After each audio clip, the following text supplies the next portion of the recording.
240 years ago, right here in this old Senate chamber of our historic State House, General George Washington relinquished command of the Continental Forces, fulfilling what he called an indispensable duty to formally hand over power, and commending the interests of our dearest country to the protection of Almighty God.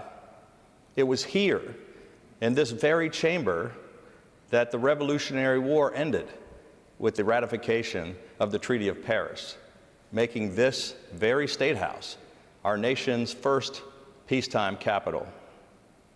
Next week, we will add yet another important chapter to our state's history with the inauguration of Maryland's first black governor and first Indian American lieutenant governor.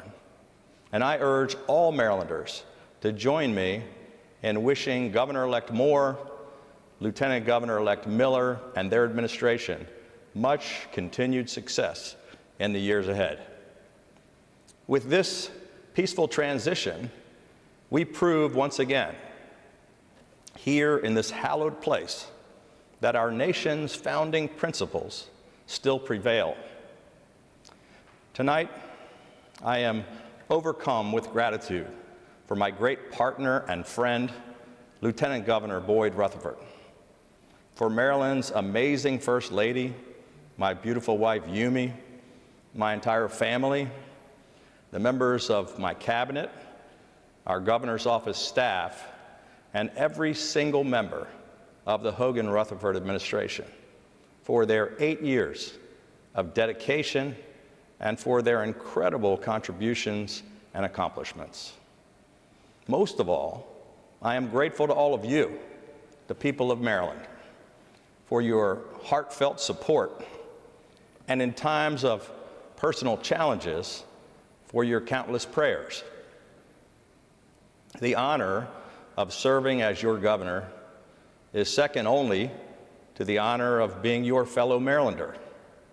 And I can tell you that there has not been a single day, good or bad, when I was not grateful for the privilege. And I am so proud of all that we have accomplished together in our mission to change Maryland for the better. We faced the daunting task of turning our economy completely around, putting people back to work, and making our state open for business again. And that's exactly what we did. We changed the entire mission of state government to be unabashedly pro-jobs and pro-business. We eliminated or rewrote thousands of job-killing regulations. We cut taxes 8 years in a row by $4.7 billion, putting all of that money back into the pockets of hardworking Maryland families, small businesses, and retirees. And we turned a $5.1 billion structural deficit into the largest surplus in state history. We ushered in the biggest economic turnaround in America, and we are leaving the state in a far better fiscal position than ever before in history.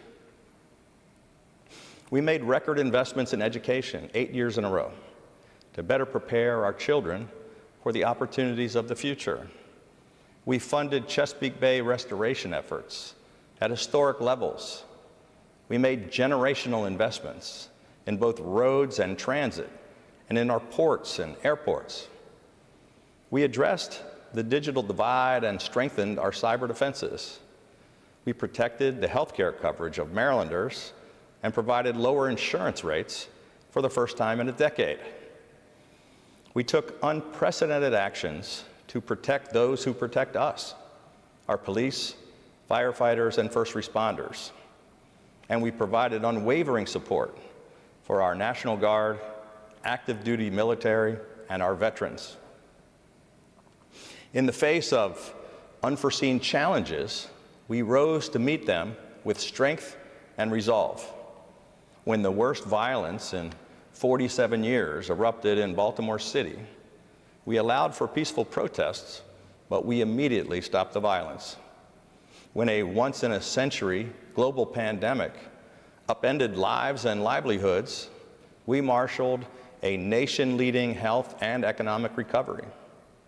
These past 8 years have been a time of great accomplishment for our state. To put it simply, we did exactly what we said we would do. And I can honestly say that as I finish my second term, I have no regrets. But as always, in our democracy, there's some work that remains unfinished. Homicides and violent crime continue to surge in Baltimore City, and more must be done to get the most violent criminals off the streets.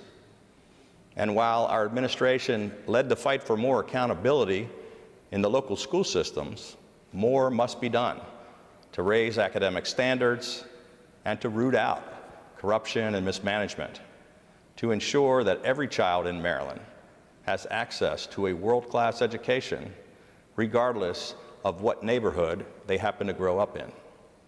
I call on leaders in both political parties to heed the will of the overwhelming majority of Marylanders and take urgent action to address these challenges.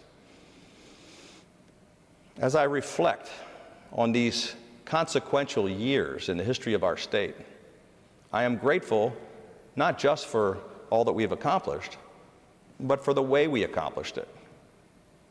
On that snowy day 8 years ago, when I stood on the steps of this State House to be sworn in as governor, I warned about the wedge politics and petty rhetoric being used to belittle adversaries and to inflame partisan divisions in America. I vowed that day that the politics that have divided our nation need not divide our state. And I'm proud to say that we kept that promise. Together, we lived up to Maryland's heritage as a state of middle temperament, and we enacted bipartisan, common sense solutions by advancing the best ideas, regardless of which side of the political aisle they came from. And while divisiveness and dysfunction continue to paralyze Washington, just up the road from our nation's capital, here in Maryland, we have already shown a better path forward. In his farewell address, as he completed his second term, President Washington warned Americans that left unchecked, partisanship would foster a spirit of revenge and lead to the ruins of liberty. He said that the common and continual mischiefs of the spirit of party are sufficient to make it the interest and the duty of a wise people to discourage and restrain it. He was right, which is why I believe that more leaders in Maryland and across America must stand against the extremes and with the majority of the people. We can't let fringes and factions get in the way of getting things done and solving the serious problems. In Maryland, we have proven that this is still possible. Our story should be a beacon of hope for the nation, which seems more bitterly divided than ever. America truly is at a critical turning point, one in which the very fate of our democracy could be at stake. All of the performative politics and the angry, false rhetoric threaten not just to divide us politically, but to tear our country apart.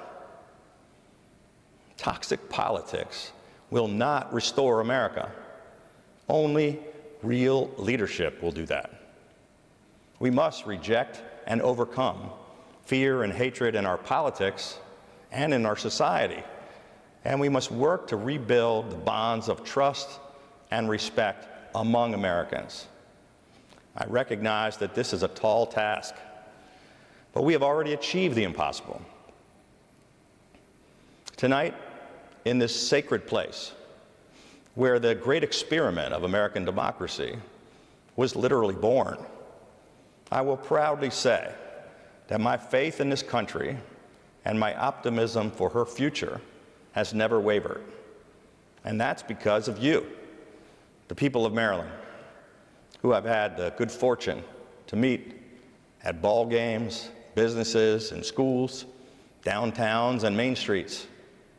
I wish that all Marylanders and all Americans could see what I've been able to see up close every single day over these past 8 years.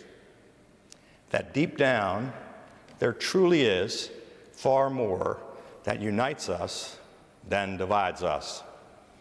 So this one last time, from the bottom of my heart, thank you and farewell. Serving you has been the honor of a lifetime. Together, we truly have changed Maryland for the better.